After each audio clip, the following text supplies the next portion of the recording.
Bonjour et bienvenue à vous, chers amis passionnés d'intelligence artificielle. Belle petite communauté qu'est cette communauté AI de la francophonie. Votre hôte Jean-François Sénéchal, professeur d'éthique à l'Université de Laval. Merci d'être là avec nous encore pour cet autre épisode IA Café. Comment allez-vous à Québec, au Québec et à Québec? Ça va bien de notre côté. Déconfinement lent et progressif et enthousiasmant. Et ça avance, là, les vaccins. Le printemps s'en vient. Et pour ceux et celles qui saisissent mal les métaphores, je ne parle pas de la météo. Et vous, comment ça se passe chez vous ailleurs qu'au Québec? J'aimerais ça avoir vos rétroactions. Là. Je vois, il y en a plusieurs là, des membres de notre communauté. Je vous vois, là, ça télécharge, ça vient d'un peu partout dans le monde, la francophonie. Je voyais Algérie, Maroc, France. J'aimerais ça avoir de vos nouvelles. Écrivez-nous peut-être directement. Coudonc, là, c'est pas si compliqué que ça aujourd'hui. Là. Vous nous cherchez sur LinkedIn, puis écrivez des commentaires peut-être sur vos applications de balado préférées. Puis j'aimerais aussi, je me cherche, et là je le dis comme ça, là, même David, il me regarde, là, je vais te présenter David, ça sera pas long. Mais je me cherche aussi j'aimerais ça intégrer tranquillement des nouveaux collaborateurs, agrandir l'équipe, là, mais ailleurs. Vous le voyez, là, on est un peu québéco-centriste. Là, Québec même. Québec, là, donc du monde de Montréal, mais même plus loin là, de la francophonie, là, je dirais, j'en ai nommé là, des pays. Si ça vous intéresse, si ça vous tente de jouer du micro avec nous, à distance maintenant, là, avec Zoom, puis Teams, puis tout ça, là, j'imagine que vous maîtrisez ça, tout ça aussi bien que nous en ce moment. Donc, ce serait intéressant d'intégrer d'autres membres, élargir notre équipe, là, mais à l'extérieur du petit Québec et à Québec. OK, dans cet épisode aujourd'hui, nous souhaitions partager avec vous, nos premières réflexions, premières enquêtes, je dirais, sur les applications AI, mais dans le domaine des voitures autonomes.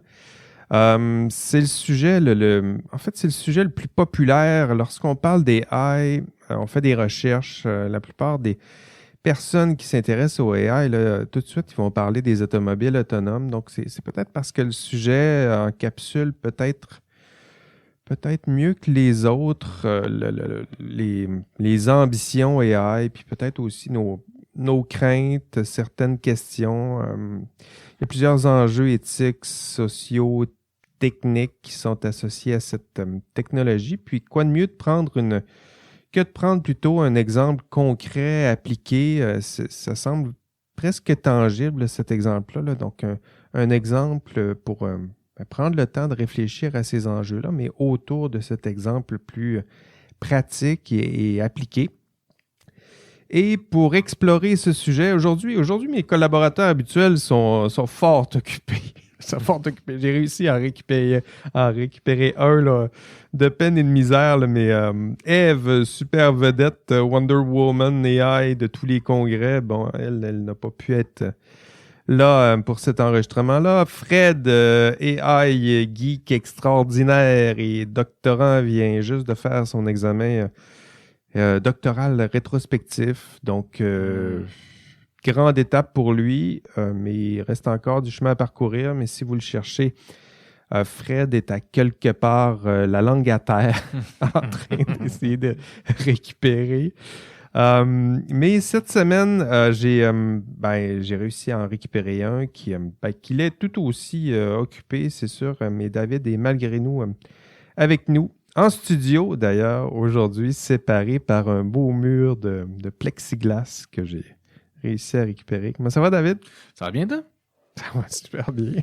Je suis vraiment content en 3D. C'est le fun, Zoom aussi. Là, ça a pu nous aider, nous dépatouiller, mais comme ça, à presque 2 mètres, on ne pourrait pas se toucher si on étire le bras, puis avec les micros, puis le mur de plexiglas. Ça va faire l'affaire pour aujourd'hui. Comment avancent tes travaux? Ça dépend desquels que tu parles, mais en général, moi, ça va bien. Moi, pour vrai, la dernière année, ça a été une année productive, là, fois 1000. Là. J'ai avancé pas mal. J'ai fini mon mémoire, chose que je pensais pas réussir à finir vraiment. Je me suis relancé dans le doc, puis là, les travaux de recherche, là, ça publie. Là. J'en ai dans le collimateur, là, mettons. Ben, c'est bien. Ouais. Mais c'est-tu le contexte, justement, où pandémique, le confinement, tout ça, qui t'a aidé? Ou, parce qu'il y en a plusieurs, ça a été compliqué, mais moi aussi, de mon côté, je pense qu'on est assez privilégié. Moi aussi, je pense que j'ai jamais autant... Mais moi, je pense que c'est aussi un concours de circonstances, là. Je me pensais pas capable nécessairement d'écrire un article. Puis là, d'un coup, j'écris mon mémoire, ça fait « Ah, finalement, j'aime ça écrire. » Moi, là, moi, en secondaire 5, je me disais « Je vais jamais écrire de ma vie beaucoup de temps que ça. J'en aurais pas besoin de ma job, j'aurais pas besoin des maths. » I was so wrong. Tu sais, genre vraiment tout l'inverse. Puis là, je me rends compte je suis capable de m'asseoir et de faire la tâche qu'il faut. Là. C'est juste, des fois, je procrastine. Puis là, ça me fait moins peur. Puis là, t'en écris un, t'en écris deux, t'en écris trois, quatre. T'aimes ça? Moi, j'aime vraiment ça. T'as-tu une gymnastique particulière pour écrire? Tu t'installes... le procrastiner le plus possible. Dans un chalet à quelque part? Non, vraiment étirer jusqu'à la dernière minute, jusqu'à temps que je peux écrire. Puis là, d'être vraiment au pied du mur, puis faire comme... Ah, OK, j'ai pas. Puis là, l'inspiration vient. Mais non, absolument... Pas le choix, là. J'aime quand même beaucoup m'isoler. Quand même, tu sais, j'ai des écouteurs qui coupent le son pour travailler. Puis ça, comme essayer de trouver... Je suis beaucoup la philosophie de Cal Newport. Je pense pas que j'en ai déjà parlé ici. Non, je pense pas. Ça s'appelle Deep Work, sa philosophie. Puis lui, c'est un peu, là, justement, essayer d'enlever, pas répondre à tes courriels, pas répondre à ça. Puis quand je me fais du time blocking, là, genre, tu dis, moi, pendant 4 heures, là, je suis déconnecté de la vie, à part pour qu'est-ce que je dois faire. Mais je pense que c'est ça la discipline. Là. À écrire, on fait toujours, c'est toujours à la fin de la liste. Là. Mm-hmm. Puis on se dit, si j'ai le temps, je vais écrire. Non, c'est le contraire. C'est que si tu veux vraiment écrire, faut que tu mets ça en haut un vendredi matin, puis tu dis, avant 17h, il n'y a rien d'autre. Là, puis c'est ça. On écrit aujourd'hui, puis go. On essaie de... Écrire. C'est pas beau, c'est laid, c'est pas grave. Tu repars dessus. Tu repasses dessus. Mais... Tu te dis, hey, Colin, c'est pas beau comme phrase. Je viens-tu répéter 3 fois le même mot, en arrière de l'autre, en fonction de fonction. Puis c'est comme moi, j'avais pas d'inspiration. Là. Oh, la thèse, c'est le pire, là, c'est que t'écris beaucoup, puis à un moment donné, tu relis beaucoup plus tard aussi, puis là, tu vois que c'était pas bon, puis ce cycle-là, il arrête pas never beaucoup. Ending. Never ending, puis à la fin, tu te dis, c'est ça qu'on va défendre. J'ouvre encore des fois mon mémoire, genre, tu sais que ça fait pas longtemps, là. Je l'ai remis l'année passée, puis je le rouvre, puis je suis comme, c'est donc bien mal écrit cette partie-là, genre. Tu sais, j'essaie de réutiliser le plus de matériel possible de tout ça, des figures, puis là, des fois, je rouvre, je suis comme, j'ai fait un typo aussi en plus. Ouais. Ça me fait mal. Là. Ouais, c'est sûr. Ça va toujours te faire mal. En plus, quand c'est consigné et publié. Ouais, puis ma thèse, je la relis, puis il y a des bouts qui font mal encore. Oui, c'est ça. Puis OpenLayer, ça faisait longtemps que j'avais écouté un podcast d'OpenLayer. Tu en as publié un épisode cette semaine? Écoute, là, il date quand même, ça fait un bout. J'ai enregistré en septembre l'année passée. Puis là, septembre est arrivé et la session est arrivée. J'avais mes examens doctoraux et tout. Fait que ça a juste été un train qui a fait comme, je le laisse en arrière. Puis je le laissais tout le temps en arrière. Puis à un moment donné, je me suis dit, là, il faut que je fasse quoi, puis je le fasse. Fait qu'il me restait juste à le monter. Je l'ai monté, puis je vais recommencer un peu. Ouais. En ligne. Puis je vais essayer d'aller faire en anglais, puis avec des gens particuliers, vraiment précis à travers le monde, mettons. Sur des choses que j'aurais peut-être pas accès normalement si je resterais au Québec en personne. Ben, c'est super, ça. C'est une belle idée d'élargir ça, puis d'aller chercher des... Là, je vais probablement avoir une personne... Parce que ça peut être un prétexte aussi pour aller rencontrer quelqu'un. Là. C'est ça. Là, il y a vraiment une personne... Avant, il y a plein de gens qui m'intéressent à parler, mais quand c'est mon environnement, à Québec, c'est le fun, c'est plus par intérêt, on partage une langue, on partage beaucoup de choses. Mais là, j'ai vu passer dans mon feed, mettons comme une criminologiste en AI, tu sais, puis qui étudie l'AI pour ça. Fait que là, j'ai comme essayé d'aller chercher vraiment des choses vraiment très, très, très piquées là, dans des petits corners que je suis encore pas du tout allé. L'urbanisme et l'IA. Là, j'en ai spoté un aussi. Je suis en train de parler avec elle. Fait que là, c'est juste parler. C'est plus difficile de rejoindre du monde à l'international, par contre, j'ai trouvé. Genre, je suis rendu à 5 personnes que j'ai écrit, puis j'ai eu une réponse qui n'a pas mené à fixer une date. Tu passes-tu par LinkedIn? Ou... Oui, purement par LinkedIn. C'est ça, il y en a qui répondent vite par LinkedIn, puis d'autres qui répondent sur Twitter, que j'ai des fois des résultats. Mais je suis pas sur Twitter, puis Twitter, j'ai pas envie d'embarquer là-dessus encore. Là. J'ai pas de temps de gérer nos réseaux sociaux. Là. T'es pas obligé. J'ai de la misère. J'ai coupé mon Facebook, puis j'ai de la misère à juste garder un, puis mes emails, puis tout mon Slack, mon Teams, mon Discord pour un groupe, un cook avec oui, ça prend... C'est ça. À un moment donné, comme là, il faut que j'écrive. Avant, on se demandait, est-ce que Facebook, ça nous dérange trop? Là, on en a 4, 5, 6, 7. Ça gère. C'est... même ça en se fait, mais... on utilise Facebook, mais c'est ça. Non, mais c'est pour faire un lien avec la thématique de l'auto autonome. On va pouvoir même faire Facebook en auto avec la pleine autonomie. Ça s'en vient. Ben, justement, on va passer à on voit mon expérience radio. À notre sujet d'aujourd'hui. Les véhicules AI autonomes, c'est comme ça qu'on va les mentionner. C'est comme ça qu'on va les nommer aujourd'hui. Moi, c'est ma première, je dirais, aventure. J'aborde des fois les enjeux éthiques qui sont liés à ça, mais je me suis mis à lire justement pour préparer ce dossier-là. C'est ça. Dans la majorité des textes que j'ai pu lire sur ces véhicules, c'est un mélange d'enthousiasme un peu naïf, là, je dirais. Là, on affirme que ça va transformer le monde du transport.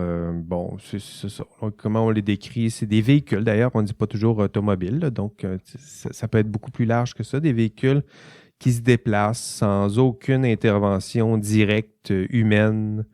J'ajouterais synchrone, là, parce que ça prend toujours bien quelqu'un avant là, qui a programmé ça puis qui est intervenu en amont un peu. Il y a des interventions... il y en a qui s'enthousiasment. Là, je voyais cette semaine sur l'autopilot V9 de Tesla. Donc, tout ça, là, on s'enthousiasme de tout ça. Mais lorsqu'on regarde ce qui se fait sur les routes, est-ce qu'il n'y en a pas encore? Où on en est?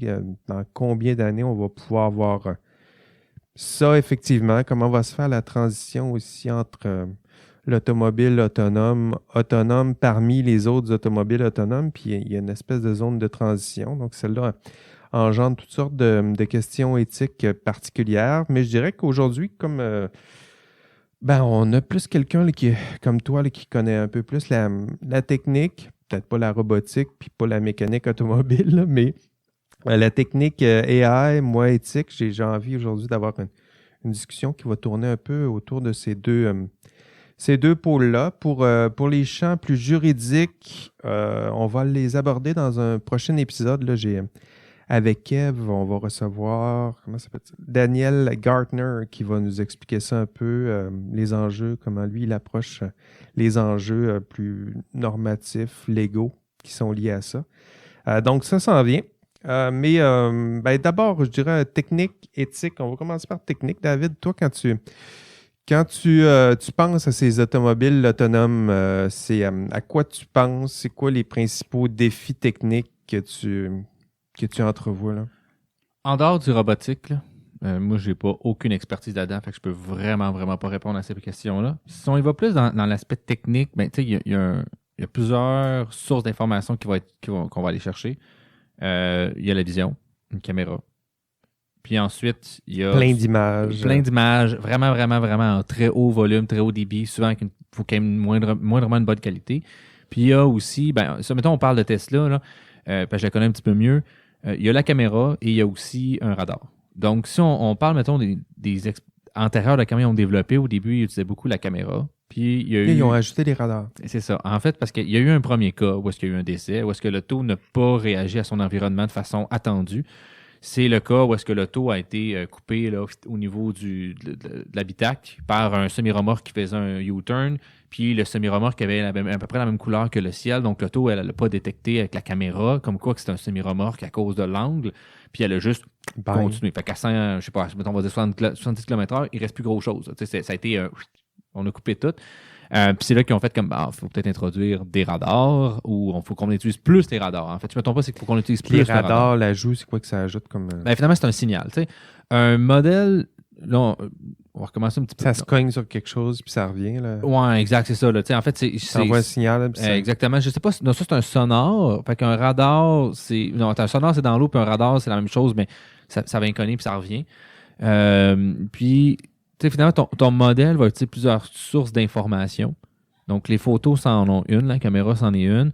On pourrait avoir aussi peut-être la température ambiante, c'est une source d'information. Il fait 30 degrés. Ben, bon, ça peut j'imagine sa t'impacter. propre vitesse, Sa propre vitesse, la une distance de information. freinage, son poids. Ben, la masse exactement dans le véhicule. Fait que c'est tout ça, c'est toute de l'information qu'un modèle essaie de prendre, qu'un humain, normalement, c'est ça qu'il ferait. Avec ça, on a nos yeux, nos oreilles, etc.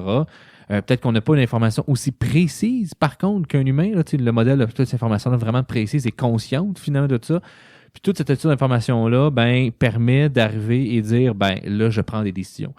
Puis, je regardais, j'avais assisté à une présentation, justement, Uber ont aussi, là, ils travaillent beaucoup dans la véhicule autonome. Puis, ils montraient un peu comment, c'est quoi le processus de décision, puis comment ils arrivent à prendre des décisions. Puis, lui, c'est vraiment basé sur, tu sais, un peu comme un humain. Là. Ses angles morts sont où? C'est quoi l'auto en avant? C'est quoi la distance que j'ai par rapport à l'auto en avant? Est-ce qu'il y a un objet que j'ai peut-être pas vu ou que mon radar a vu, mais ma caméra n'a pas encore vu, comme un enfant qui est derrière une auto qui pourrait peut-être se précipiter? Puis c'est tout ça, finalement, qui prend en compte pour faire un processus de décision puis dire, je continue en ligne droite, je tourne, je change de voie, je ralentis, je break, etc. Ces décisions-là normales. Puis je pense que la grosse, moi, la grosse différence que je vois vraiment en humain, là, c'est que tout ça est conscient. On a tout ça, tous ces chiffres-là, on peut les avoir.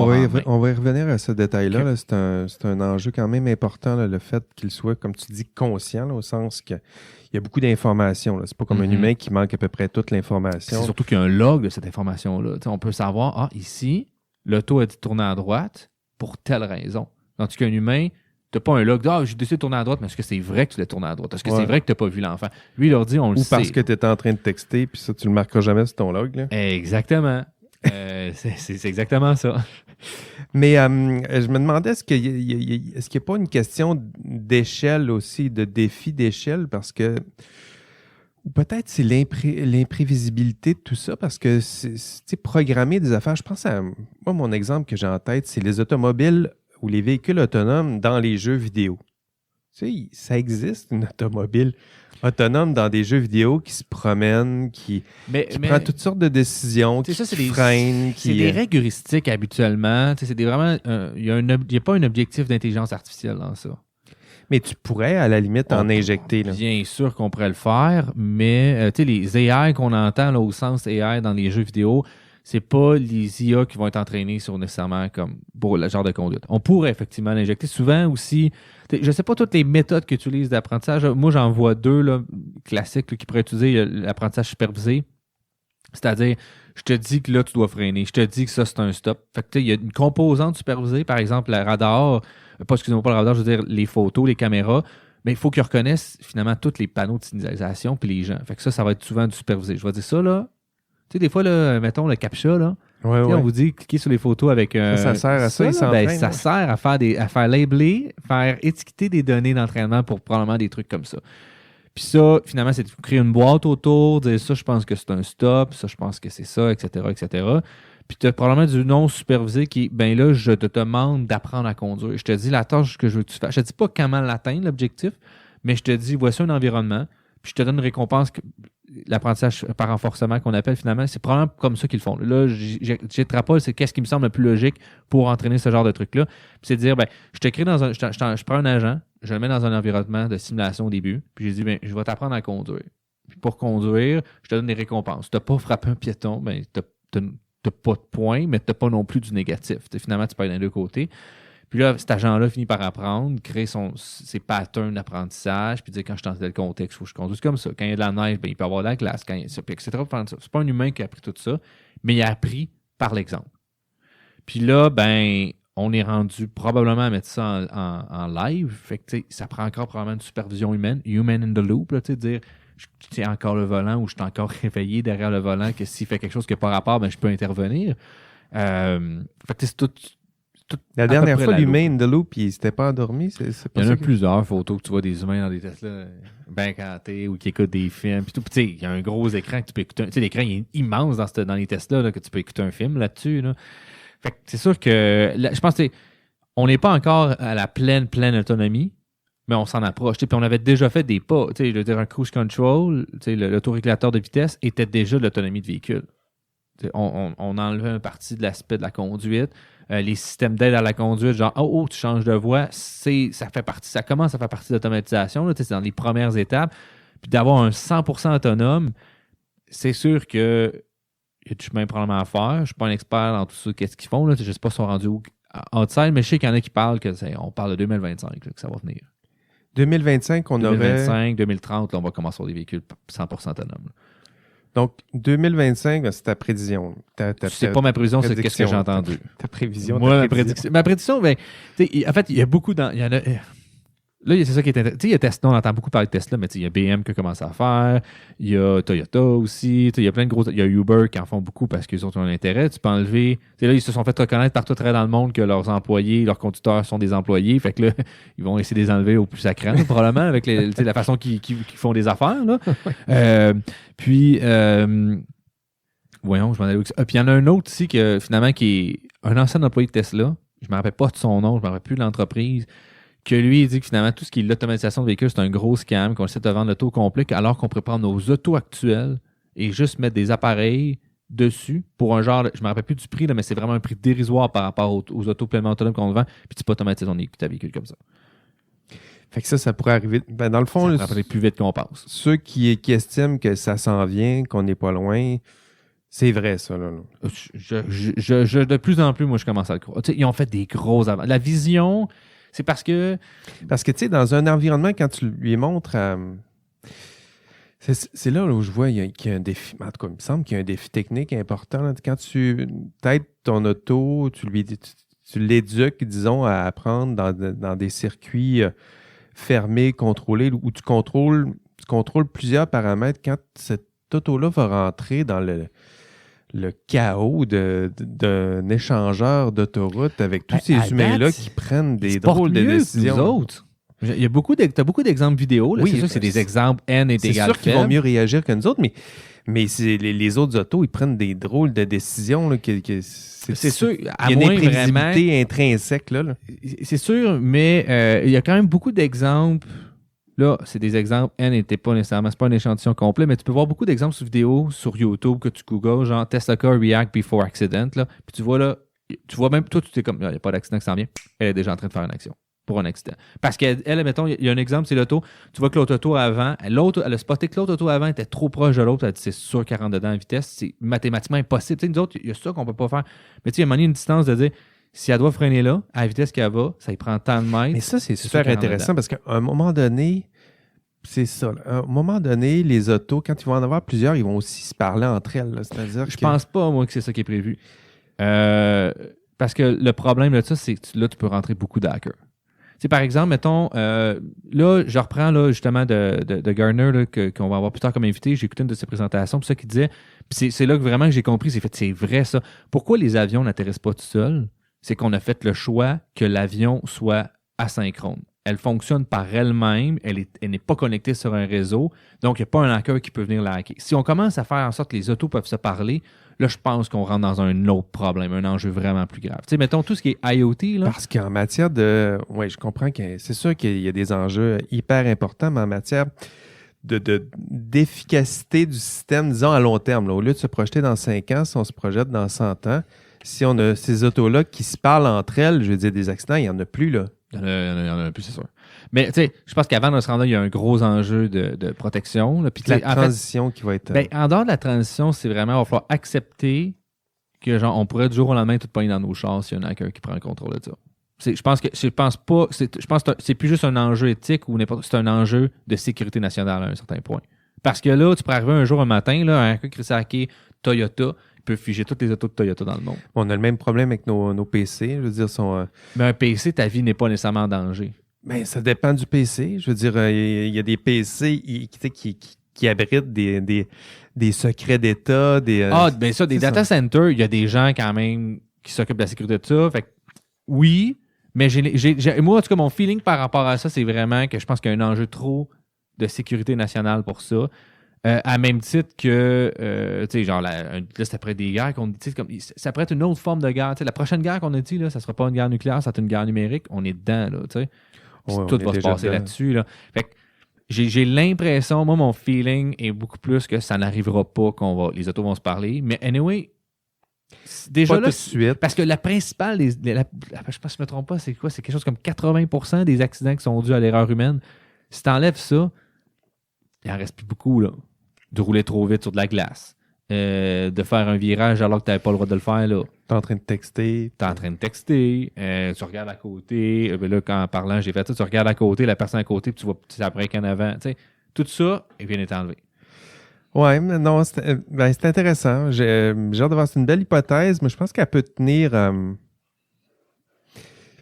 Je ne sais pas. Je pense que tu as raison là, de dire que le fait qu'il soit connecté t'ajoute des enjeux de sécurité, mais je pense qu'il y a plusieurs objets qui sont très connectés en ce moment, qui ont des enjeux de sécurité. Puis on est prêt à faire plusieurs compromis si c'est pour gagner de l'efficacité. Tu gagnes de la sécurité aussi. Là. C'est un système, un réseau où les autos peuvent se parler entre elles. Ils peuvent parler, à la limite, là, si on pousse même, là, ils pourraient parler même avec les objets intelligents qu'on a sur nous. C'est-à-dire que là, tout à coup, il y a un humain là-bas, en plus, où je ne l'avais pas vu, mais je détecte un iPhone qui marche tout seul à telle vitesse. Ou un enfant qui court, mais qui a une petite puce dans le cou. Non, c'est peut-être ben, pas. Une montre intelligente, mettons. Ou il a été vacciné, puis il a la 5G c'est dans ça, le... oui, exact. Mais bon, mais c'est le fun, on va pas parler direct avec nos chars. C'est quand même le fun. Oh oui, c'est ça. Non, mais c'est intéressant à voir si c'est ce qui va se passer, mais il y a des enjeux d'échelle. C'est-à-dire que moi, je le vois plutôt dans la transition. À partir du moment où tu as une auto, ça va commencer comme ça. Quelques autos plongées dans un monde où les autres autos sont pas bonnes, puis sont pas gérées par ces systèmes-là. Puis, tranquillement, plus tu vas en avoir, si tu peux... Ouais, peut-être tu as raison. Peut-être qu'ils ne se parleront pas entre elles au début, mais à la fin, quand tu vas en avoir plusieurs, ou mais quasiment l'entièreté de la flotte, je pense qu'il y a quelqu'un qui va proposer... Ben, ça va dépendre c'est quoi le gain d'efficacité qu'on va les gagner. Ah, peut-être. Parce que si on est rendu que toutes les autos sont autonomes, peut-être qu'on n'aura pas tant de gros gains d'aller chercher qui se parlent. Peut-être les supplémentaires. Parce que déjà, comme tu dis justement, il n'y aura pas quelqu'un qui va faire un changement de voie par rapport. Tout va être fait relativement fluide. Puis je pense qu'aussi, en dehors de ça, c'est un autre enjeu que j'avais vu à quelque part, je ne me rappelle plus c'est quoi les chiffres exacts, là. Mais j'avais vu aussi que les autos autonomes vont contribuer probablement à la décongestion routière parce que les principaux facteurs de congestion, c'est l'humain qui fait des actions qui n'ont pas rapport alors qu'une forte densité. Qui freine qu'il y a eu un accident, qui freine parce qu'il voit qu'il y a eu un accident. Spot l'accident à côté. Puis, fait que tout ça va comme être éliminé, puis il y a des bonnes chances c'est ça, ça pourrait réduire la congestion routière en plus. Fait qu'on n'aura pas besoin d'un troisième lien. En plus, une pandémie aussi, il paraît que ça réduit la congestion routière. Les enjeux éthiques. Moi, là, les enjeux éthiques, là, comme on les aborde, je dirais dans n'importe quel cours, je vais te donner des secrets de prof, là, comment on enseigne l'éthique en général, puis comment cet archétype-là des automobiles autonomes s'inscrit dans un cours d'éthique là, en génie. Typiquement, lorsqu'on parle des enjeux éthiques classiques, je dirais, des enjeux classiques, ce qu'on voit, l'exemple qu'on prend toujours, c'est l'exemple du tramway. Je ne sais pas si tu as déjà entendu parler de... Bon, ça, c'est l'exemple classique du tramway. Là, pour ceux et celles qui sont moins familiers, là, je vous décris un peu cette expérience-là. C'est l'histoire. Donc, vous êtes opérateur, vous êtes sur le bord d'une rail de chemin de fer, puis vous voyez un train ou un tramway qui se dirige vers vous, puis il y a un levier devant vous, puis vous avez deux choix. C'est toujours comme ça qu'on pose la question. Choix 1, vous ne faites rien et vous laissez aller ce train ou ce tramway aller tout droit, mais il y aura 5 morts. Ou 2, vous tirez sur le levier et le tramway dévie. Et à ce moment-là, il va aller frapper une seule personne, donc un seul mort. Pour nous, cette expérience-là, on la présente en classe et ça nous permet d'aborder plusieurs courants philosophiques là, en éthique appliquée, en morale. D'abord, je dirais que le réflexe des étudiants, c'est souvent de se lancer dans des arguments conséquentialistes, là, c'est-à-dire que faut en sauver 5, 1, 5... Donc, on fait le calcul des conséquences. On essaie de réduire le nombre de conséquences. On réduit les conséquences négatives. On essaie d'accroître les conséquences positives. On essaie de faire le plus grand bien pour le plus grand nombre. Donc, tout ça, ça s'inscrit, ça illustre très bien le premier courant qui est le conséquentialisme, l'utilitarisme. L'autre, c'est le courant déontologique, donc de dire que il y a des règles à suivre, il y a des normes à suivre. Faut s'appuyer sur des règles, des normes qui sont un peu plus universelles. Chaque être humain a le droit à la vie. Il faudrait peut-être savoir lequel de ces êtres humains-là qui est le plus fragile, peut-être dévier, dépendamment de... Parce qu'on ajoute ça aussi dans le dilemme du tramway. On ajoute toutes sortes de détails, mais je dirais que le but, c'est de voir un petit peu l'ensemble du spectre. C'est les deux gros courants là, en éthique appliquée, conséquentialisme, utilitarisme, et de l'autre côté, déontologisme. Puis ça permet d'aborder bien le problème. Puis, t'avais-tu déjà entendu parler de ça? Du spectre, tu parles, là? Non, mais du dilemme. Du dilemme, oui. Oui. Puis, le lien avec les AI. Ben, le lien avec les AI, c'est que depuis plusieurs années, je dirais depuis 10 ans, depuis qu'on a commencé à parler des automobiles autonomes, là, moi aussi je le fais en classe, c'est-à-dire qu'on remplace le dilemme du tramway par des expériences de voitures autonomes. Donc ça, c'est très trendy de le poser de cette façon-là. Tu me diras si ça fait du sens aussi, là, c'est-à-dire que nous autres aussi, là, on s'en crée des histoires, là. En fait, on s'appuie sur, vous irez voir aussi ça, c'est le modèle proposé par le MIT, donc Massachusetts Institute of Technology, qui produit un site qui s'appelle Moral Machine. T'as-tu déjà vu ça? J'ai déjà entendu parler. C'est une plateforme là, qui compile, qui nous propose plusieurs scénarios avec ces automobiles autonomes, puis tu dois faire des choix, toujours avec des choix, là, tu as deux choix toujours à gauche, à droite, plusieurs scénarios. C'est sur le site, ça s'appelle Moral Machine. De toute façon, je donnerai les informations dans les notes de podcast. Mais par exemple, des exemples de dilemmes là, qu'ils nous donnent, puis là, je vous invite à y réfléchir. Scénario 1. Tu as un automobile autonome sans conducteur ni passager. Ça, c'est précisé parce que ça se peut qu'elle se promène tout seul aussi, qu'elle retourne à la maison. À gauche, donc dans le premier choix 1, on frappe un homme qui traverse au passage piétonnier. Donc, il a le droit. Il y a la lumière verte, il traverse. À droite, 3 adultes. Donc, deuxième choix. 3 adultes, mais qui ne devraient pas être dans la rue. OK? Ça, c'est le premier choix. Puis là, on demande de cliquer. Pas de justifier, là. Juste cliquer. Deuxième choix. Un automobile autonome, sans conducteur ni passager. À gauche, un homme, 2 femmes. À droite, 2 femmes, 1 homme. Tu cliques. Tu choisis plus des femmes, des hommes, tu vois un petit peu. Troisième, automobile autonome avec 4 passagers. À gauche, un muret de sécurité. À droite, 2 hommes, 2 femmes. Est-ce qu'on protège les occupants, ceux qui ont payé cher pour leur Tesla, ou on fonce dans le tas? OK?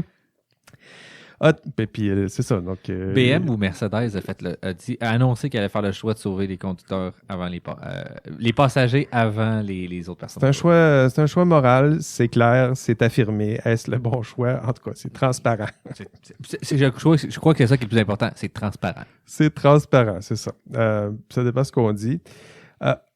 Quatrième exemple, automobile autonome, aucun passager. À gauche, 2 personnes âgées. À droite, un enfant. C'est toutes des questions que... C'est ça. Ça ramène vraiment à la société, là, je pense. Là, oh, oui. Et là, il y a plein d'autres dilemmes. Il y en a des centaines. OK? Puis le but, c'est de cumuler des clics pour voir l'humain, là, concrètement, si on lui demande de choisir, il s'en va à gauche ou à droite. Plein de dilemmes, des hommes, des femmes, vous l'avez vu, des vieux, des jeunes, des chiens, des chats. Tu mets un chien, un chat là-dedans, ça fait une différence? Toutes sortes de choix, des dilemmes, d'un côté des programmeurs AI, de l'autre des philosophes. Tu as à choisir. Non, je ne sais pas. Non, celui-là n'existe pas. Puis toi, tu aurais priorisé les chats, probablement. T'as jamais fait cet exercice-là du MIT? Non, je l'ai jamais fait, mais j'en ai beaucoup entendu parler. Je devrais aller le faire, je pense. C'est vraiment fascinant. Puis surtout quand tu répètes, là, c'est-à-dire que des fois, c'est plus simple. En tout cas pour toi. Puis d'autres fois, ouais, tu te mets à hésiter pas mal. Donc, des exemples qui tentent de reproduire des dilemmes auxquels pourraient être confrontés d'éventuels véhicules autonomes. Mais c'est ça. Quoi faire avec ces véhicules autonomes? Est-ce qu'on peut leur montrer comme ça? Parce que je pense qu'il y a ça un peu derrière la MIT. Commencer à monter une banque de données. Si ces dilemmes-là se posent, à quoi ressemblent les décisions morales si il n'y a plus de temps de freinage, si l'automobile finit par comprendre qu'il n'a pas le choix. Il faut falloir qu'elle frappe à gauche ou à droite. C'est quoi qu'elle devrait choisir. Puis ce qui est intéressant, c'est que ça... Je pense que tu l'as mentionné un peu, ça challenge un peu le concept d'accident. C'est-à-dire que pour nous, là, ces questions-là, ils ne se posent pas. Là. C'est-à-dire qu'à la vitesse que ça va, c'est un accident. Tu n'as rien le temps. T'as pas le temps de dire c'est pas si conscient. C'est-tu une personne âgée, c'est-tu un chat? Il y a une personne. Ou un très petit tigre. Tu te demandes pas ça. Là. Tu te dis, j'ai pas le temps, je t'ai distrait, puis hop, pédang, puis à la fin, qui va être coupable, qui va être responsable? C'est pas nécessairement la personne, la personne qui a eu l'accident devra payer pour les dommages. Probablement, c'est une question d'assurance, à moins qu'il y ait mort d'homme, évidemment. Mais la culpabilité, le sentiment de culpabilité morale, il n'y a personne qui va l'avoir parce que tout à coup, c'est un accident, là, je veux dire, on peut bien se sentir coupable, là, mais j'avais pas les moyens, j'avais pas les données, j'avais pas le temps de calculer. Mais pour une automobile autonome, le concept d'accident, il est stretché, là. C'est-à-dire qu'elle a le temps calculer puis de penser à tout ça. Là, quand tu disais qu'elle prend des photos, elle fait de la reconnaissance, elle peut savoir il y a combien de personnes dans le véhicule qui est en face. Elle peut le savoir avec une photo. Je vais à quelle vitesse? C'est quoi mon temps de freinage? À gauche, c'est qui? À droite, c'est quoi? Est-ce que c'est un auto? Quelle est c'est une vanne ou c'est une petite voiture cheap? Donc, prendre ce genre de décision-là, ce serait possible, dans le fond, pour ces automobiles-là. Là. Ce qui est intéressant avec ce que tu viens de sortir, c'est que dans ces décisions-là morales, on a quand même vu un petit peu des biais discriminatoires. Là, comme est-ce que je veux plus aller vers les femmes ou vers les hommes, là, finalement? Là, je veux-tu frapper plus de femmes ou frapper d'hommes dans le scénario? Puis ça va être intéressant de voir comment on va implémenter ça dans les algorithmes. Parce que les biais discriminatoires ont été remarqués, là, constatés dans ça. Est-ce qu'on va prioriser dans certains pays de frapper les personnes âgées ou les personnes les personnes plus jeunes? Est-ce que si c'est des homosexuels, est-ce qu'on va porter plus à les frapper? Est-ce qu'on va aller à faire juste ce type de choix-là ou on va complètement laisser de le rendre le plus neutre possible et d'enlever ces biais-là ou on va consciemment faire ce choix-là? Mais moi, je pense que c'est un peu Parce que ça, c'est un peu ça que ça fait. Là. C'est un peu ça. C'est que ça nous oblige à au moins expliciter à quoi ressemblent ça les mesure, nos biais. Là. C'est-à-dire que tu demandes, à force de demander, après 100 questions, toutes les fois que tu poses une question, tu te rends compte que la personne, les personnes âgées, ils passent par là, puis ils privilégient les enfants. C'en est une préconception. Pourquoi à ce point-là? Je pense que ça peut varier d'une société à l'autre. Si toi, les animaux, ça fait aucun sens dans ta décision morale, il y en a déjà un biais ou une façon d'interpréter comment tu penses, c'est quoi ta morale là, que tu n'avais jamais explicité, mais c'est quoi qui se cache. Là. Puis je sais pas ce que ça va aller jusqu'à... On va te faire un test pour fine-tuner l'ordinateur en fonction de toi. Est-ce que ça va aller jusque-là ou ça va être standardisé pour tout le monde? C'est ça la patente. C'est-à-dire que techniquement, là, tu me diras si ça a du sens, là, mais les deux courants, on va y aller. Je vais partir des deux courants, puis après ça, on va venir à l'autre là, qui est de s'appuyer un peu là, sociologiquement, essayer de voir comment les humains prennent leurs décisions, puis essayer de voir si l'auto pourrait apprendre aussi de la même façon. C'est-à-dire que techniquement, moi, c'est comme ça que je le vois, là. C'est-à-dire que pour des automobiles intelligentes, le premier mouvement là, que je t'expliquais, le conséquentialisme, pour moi, celui-là, il fait du sens. Là. C'est-à-dire que demander une voiture de lui montrer à calculer, à penser aux conséquences positives, négatives, combien il va y avoir de personnes, de blessés, tout ça, pour moi, c'est un langage qui est possible d'intégrer à des automobiles intelligentes. Ça se peut, ça, non? Tu sais, on peut à peu près n'importe quoi faire là, avec les guillemets, là, tu sais. Fait que je pense plus c'est surtout c'est quoi l'objectif final, puis c'est quoi les ressources qu'on est prêt à mettre pour atteindre cet objectif-là aussi. Là, Mais de montrer éventuellement une automobile à... Ben, l'idée, juste le concept du plus grand bien pour le plus grand nombre. Tu sais, disons que l'automobile, il y a un passager, puis se sacrifier pour éviter un carambolage, ça se peut-tu, ça? Ben, oui, on pourrait montrer des exemples de choix humains à la limite, où on pourrait même implémenter cette règle-là de façon manuelle. Dire, si tu es confronté à cette situation, voici la décision que tu dois prendre. M'en fous, c'est quoi tes chiffres que tu as. Si tu es rendu au point, tu arrives à cette limite-là, tu tournes à droite. Ben, c'est ça. Ça, c'était le deuxième mouvement. C'est-à-dire que le premier mouvement, c'est conséquentialisme. Tu te mets à lui demander ou à l'exercer ou à la programmer pour qu'elle tienne compte de l'ensemble des parties prenantes, là, l'ensemble des acteurs concernés, puis lui montrer à calculer c'est quoi les conséquences positives, négatives sur chacun ou chacun de ces acteurs-là, y compris les conducteurs, puis à la fin, faire le meilleur choix pour le plus grand nombre, je dirais. Ça serait plus dans l'esprit du conséquentialisme. Puis je me mets à la place du programmeur. Là. Pour moi, il y a peut-être quelque chose à développer dans ce sens-là. Là. Ça me semble qu'est-ce qui est le plus...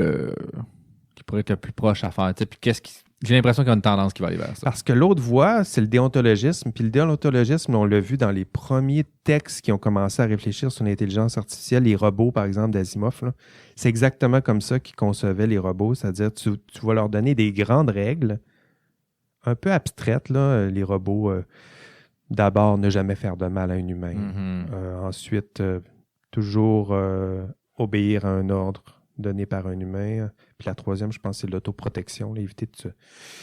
Mais le problème qu'Asimov a rencontré, ben, c'est que les robots sont toujours entre deux règles, qui ont de la misère à interpréter les règles, puis des fois sont dans des conflits entre les règles. Donc celui-là, je pense que le deuxième mouvement, le déontologisme, si on essaie de l'appliquer à des programmeurs, là, celui-là, je le sais, à part montrer à l'automobile à respecter le code de la route, par exemple, tu sais, identifier une limite de vitesse, par exemple, puis tu dois respecter la limite de vitesse. Puis la limite de vitesse, tu vas l'avoir sur un panneau, là, ça ressemble à ça. Puis tu dois te conformer à cette vitesse-là. Ou tu te sers de Google Maps, puis tu sais à quelle vitesse il faut aller là. Donc ça, c'est plus le deuxième courant déontologisme. Donc ça, c'est un courant là, qui pourrait, à la limite, être exploité pour ceux et celles qui... je ne sais pas là, à quoi ça peut ressembler... pour un programmeur, là, mais si on essaie de faire la transition entre l'un et l'autre, là, il y a ces deux mouvements-là qui sont là. Mm-hmm. L'autre voie, as-tu quelque chose à... Ben, j'ai juste... récemment, j'ai commencé un peu plus à écouter... j'ai commencé à écouter une conférence sur justement l'NLP, qu'on est plus rendu vraiment à la frontière. Là. C'est où là, la ligne là, qu'on est rendu, puis c'est vers quoi qu'on va aller. Parce que... il y a une limite de performance qu'on peut atteindre avec ce qu'on appelle l'apprentissage supervisé. Là, dire, je te donne des exemples, puis on le sait qu'on ne pourra pas atteindre, ou il va falloir toujours entraîner de nouveaux modèles pour des nouveaux exemples, etc. Ça n'a pas vraiment de fin. Ça fonctionne bien dans beaucoup de contextes. On atteint des objectifs pour une entreprise, ça fonctionne super bien, mais là, on est rendu plus dans les frontières de dire, par exemple, GPT-3, on en a parlé beaucoup. Ça, c'est un non supervisé. On t'a juste dit, voici la co-occurrence des mots dans tout le lexique français et anglais qui existe dans le monde. Puis, on lui a demandé d'effectuer des tâches qu'on appelle en zero shot, c'est de dire, je te dis pas c'est quoi tu dois faire vraiment, mais je te demande de faire quelque chose. Puis, tu n'as pas été entraîné pour ça. Là. C'est plus, en fait, tu n'as pas été entraîné pour ça. Puis là, des trucs ont commencé à apparaître de dire, ben, je prends ce modèle-là, qui a juste comme essayé d'avoir une compréhension, un contexte de qu'est-ce qui se passe. Puis là, en fait, une compréhension, puis je te donne un contexte. Je te dis là, c'est comme si on dirait que tu es un humain, tu sais pas trop, tu sais que tu existes, tu es là. Puis là, je te dis, fais telle tâche, prends tes connaissances que tu as, puis accomplis-moi cette tâche-là. Puis là, on commence à aller là. J'ai oublié le nom exact qu'ils utilisent pour ça. Puis on commence à aller dans ces zones-là. Puis c'est là que probablement on va atteindre quelque chose qui est plus proche de l'humain. Parce que le supervisé de dire à un humain, hey, je te donne 10 millions d'images de chats, puis à la fin de la 10 millième, tu commences à comprendre qu'est-ce qui se passe. Moi, en tant qu'humain, j'ai pas eu besoin de faire ça. T'sais, c'est tellement loin de notre forme d'apprentissage qu'on essaie d'aller vers des choses qui... Vraiment pas. C'est ça. Puis on essaie plus de transférer de la connaissance humaine, comme par exemple, pour aider l'agent, on pourrait dire... l'agent, tu dis? Ouais, l'agent, ou le robot, ça peut être n'importe quoi, ou le modèle, puis dire... Hey, justement, ça, tu vois, là, un pancarte hexagonal. Un hexagone, me semble, c'est ça, là, c'est un panneau d'arrêt. Il commençait à donner des tâches. Je vous dis, là, ta tâche, c'est de conduire. Puis pour conduire, voici des grandes règles. Ben, il y en a qui commencent à aller vers ça pour essayer d'utiliser ces gros modèles-là qui ont été entraînés pour encore plus aller chercher de la bonne performance, ou puis du moins, ou avoir un meilleur contrôle aussi sur comment le modèle il va s'en va vers quoi, pour mieux contrôler qu'est-ce qui se passe, c'est quoi les décisions qu'il fait. Fait que on tente vraiment d'aller vers là de plus en plus parce que si pour on les veut, applications. Là. Si on veut parler d'éthique, puis on veut dépasser un peu, parce que moi, je le vois bien, la troisième voie, là, c'est ce qu'ils font, en tout cas dans l'expérience du MIT, là, ça ressemble à ça, là, c'est-à-dire regarder des exemples de dilemmes, puis se faire une belle grosse banque de données là, de comment les humains réagissent à ces dilemmes-là. Puis tranquillement, ce qu'on fait, ce qu'on voit, c'est comment les humains, c'est quoi leur type de décision. Puis ce qui arrive à la fin, là, c'est, oui, on est capable de reproduire ou mimer un petit peu une décision humaine, mais on l'a vu dans avec d'autres épisodes puis d'autres rencontres, là, c'est les biais, ils vont finir par apparaître ça, là, les évidents. biais vont être énormes. Là. C'est-à-dire qu'à force de demander à ces AI-là de mimer des humains, ben, ils vont finir par les mimer, mais avec leurs défauts, failles puis leur travers aussi. Là. C'est pour ça que d'ajouter, moi, je trouve que ces modèles-là où tu combines, surtout quand on parle d'éthique, essayer de mimer les humains, mais aussi ajouter d'autres façons. Quand on arrive pour décider, les humains, qu'est-ce que le bien, là, on ne fait pas juste regarder les autres puis on dit moi, je vais regarder 100 personnes, puis éventuellement, je vais prendre... Ben oui, ça fait partie de notre apprentissage, mais il y en a d'autres. Il y a de l'enseignement, il y a de la lecture, il y a ce qu'on nous raconte autour de nous, des grandes règles morales là, que tranquillement, on nous donne, voir les dommages qu'on peut faire, recevoir des conséquences, se mettre à la place de l'autre. Il y a toutes sortes de grandes règles morales qu'on peut... Ben, je ne sais pas, là, mais il y a peut-être quelques enseignements qu'on pourrait aussi... transférer, puis là, il faut voir si ça se fait. Là. Comment qu'on ferait techniquement pour transférer ça? Je ne suis pas assez un expert là-dedans, mais d'après moi, c'est vers là qu'il va falloir aller, justement. Là. Parce que juste le supervised learning, on va atteindre une limite où, en fait, on va être vraiment très, très confronté à tout ce que tu as dit, les biais. Un autre bon exemple de ça, c'est le système Compass là, aux États-Unis. Waouh, c'est cool. Puis le moment où on trouve ça là-bas, tu es comme... Ouais, ben on envoie toujours les mêmes personnes en prison. Puis là, c'est comme la question qu'on avait déjà dit, c'est la machine à nous faire sortir nos défauts. Là. Puis elle nous les met en pleine face. Là. Puis elle nous les dit là, parce qu'elle nous a mimiqués. Puis c'est pas nécessairement des défauts, hein, parce que tu as raison. Tu vois les études du MIT, vous irez voir les résultats, parce que là, ils commencent à publier des résultats là, de ça. Là. Puis c'est super intéressant parce que c'est du monde de partout dans le monde là, qui répondent à ces dilemmes-là. Puis ce qu'on voit, c'est que les pays plus libéraux, là, liberté individuelle, tout ça, États-Unis, Canada, Europe, tout ça, ben, ont tendance à être guidés par le nombre de vies sauvées. Ça, c'est un critère qui est super important. À épargner davantage les enfants. Puis quand tu le mets en contraste avec les pays plus socio-communistes, là, on va les appeler comme ça. L'Europe de l'Est, là, mettons. Là. C'est ça, ou Corée du Nord, puis tout ça. Chine. La Chine. Donc, ce qui se passe, c'est que les personnes âgées prennent tout à coup plus d'importance. Le nombre aussi, c'est-à-dire que tout à coup, sacrifier la vie d'une personne peut-être ou prendre certains risques pour une personne, si on peut en sauver un plus grand nombre, ça prend plus de place dans leur discours, dans leurs décisions.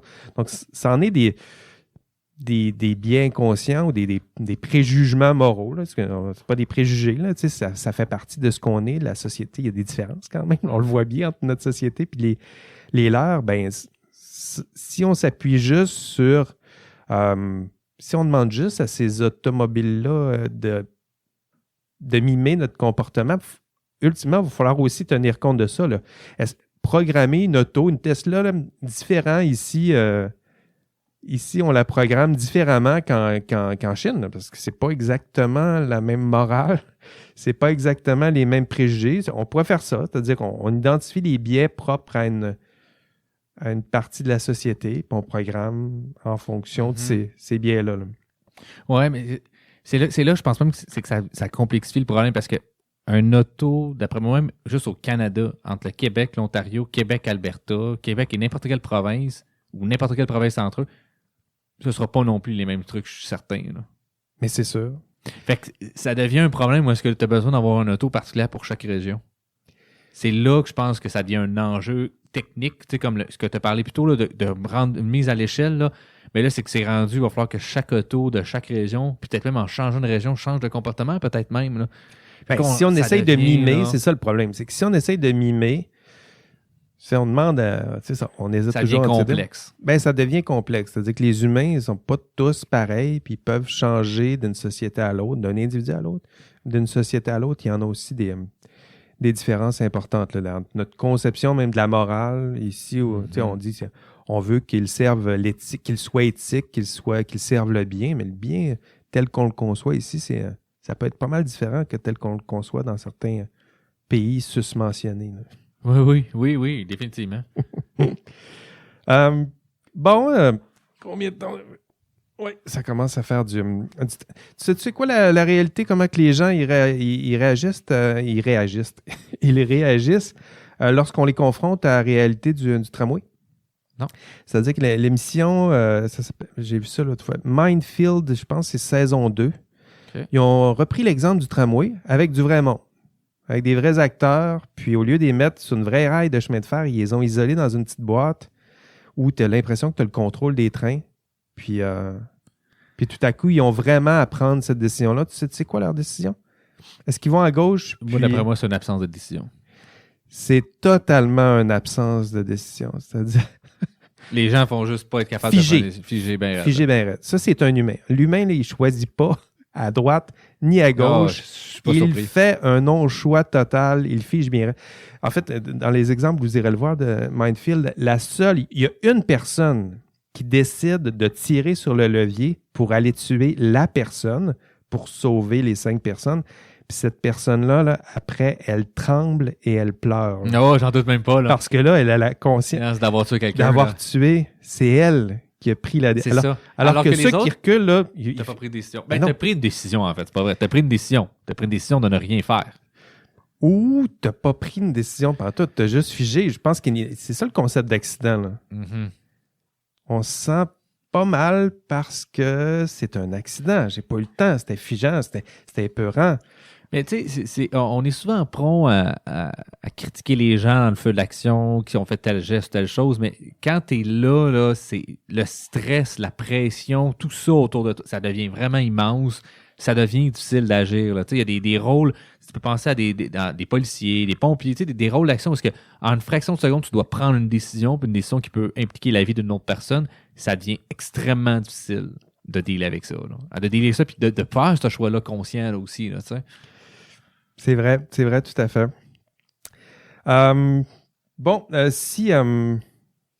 Pour conclure, je dirais que si on veut programmer ces automobiles autonomes puis les rendre les plus humaines possibles, je pense que c'est une des ambitions. Là. C'est une ambition qui est un peu... qui n'est pas contradictoire, mais qui est complexe, je dirais, parce que si on veut qu'ils miment vraiment les humains, on le voit, là, on vient d'en décrire une réaction humaine, là. Est-ce qu'on veut que les autos soient faillibles, comme nous, avec nos biais, tout ça? Pas vraiment. On veut surtout pas qu'ils figent comme un humain.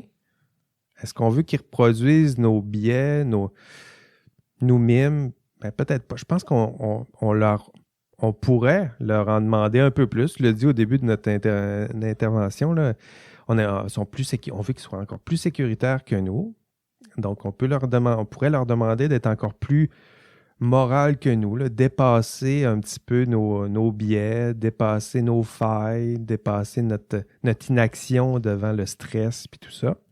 Mais si on leur demande de nous dépasser,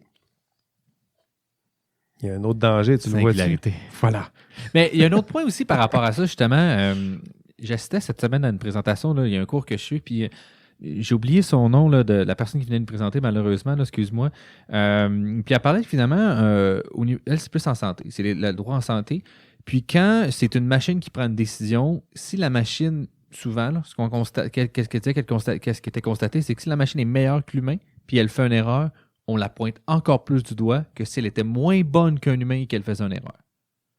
Fait qu'on peut embarquer aussi dans un autre où ça peut venir difficile parce que là, là, c'est sûr qu'elle parlait plus de système d'aide à la décision et de compagnie là, plutôt que tout ça, mais ça reste quand même que si la machine vient au point qu'elle tue un humain, pour une erreur qui arrive une fois, là, tu sais, comme sur 1 million, ben là, ça va être la fin. Probablement, c'est là que ça va être ces cas-là qui vont être difficiles.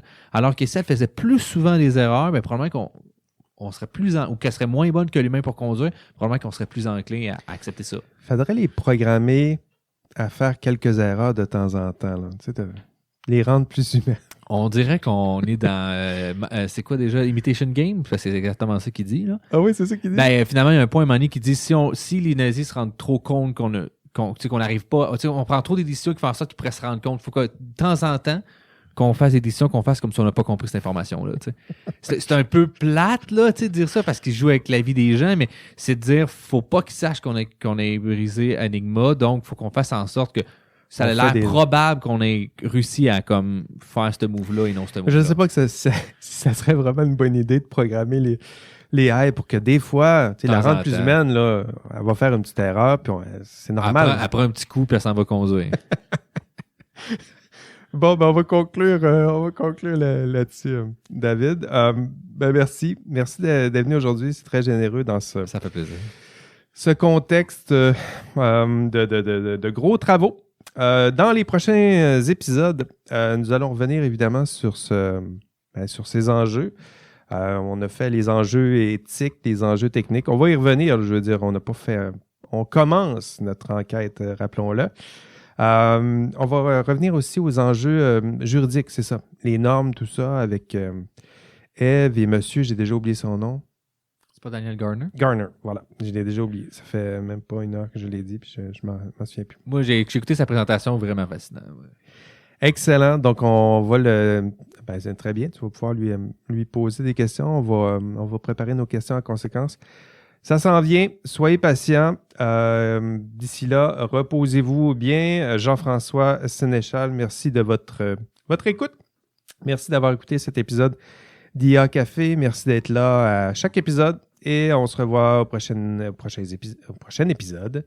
Et d'ici là, on rêve peut-être de moutons électriques. Allez, bye bye.